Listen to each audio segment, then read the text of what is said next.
أعوذ بالله من الشيطان الرجيم. سورة الملك مكية. بسم الله الرحمن الرحيم.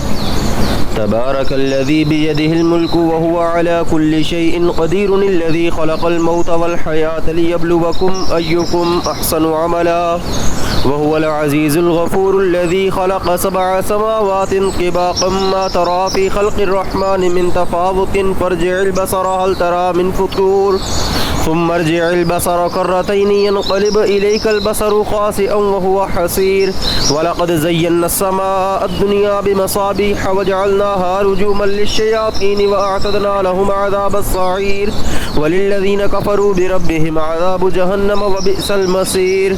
إذا ألقوا فيها سمعوا لها شهيقا وهي تفور تكاد تميز من الغيظ كلما ألقي فيها فوج سألهم خزنتها ألم يأتكم نذير قالوا بلى قد جاءنا نذير فكذبنا وقلنا ما نزل الله من شيء إن أنتم إلا في ضلال كبير وقالوا لو كنا نسمع أو نعقل ما كنا في أصحاب السعير فاعترفوا بذنبهم فسحقا لأصحاب السعير.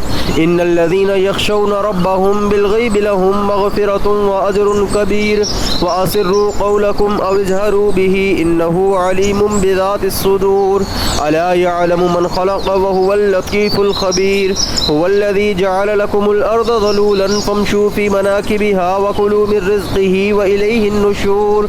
أأمنتم من في السماء أن يخسف بكم الأرض فإذا هي تمور أم أمنتم من في السماء أن يرسل عليكم حاسبا فستعلمون كيف نذير. ولقد كذب الذين من قبلهم فكيف كان نكير.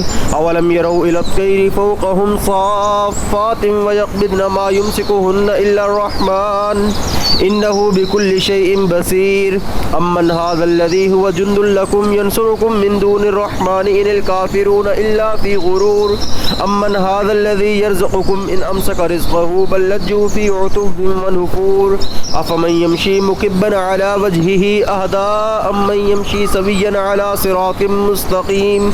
قل هو الذي أنشأكم وجعل لكم السمع والأبصار والأفئدة قليلا ما تشكرون.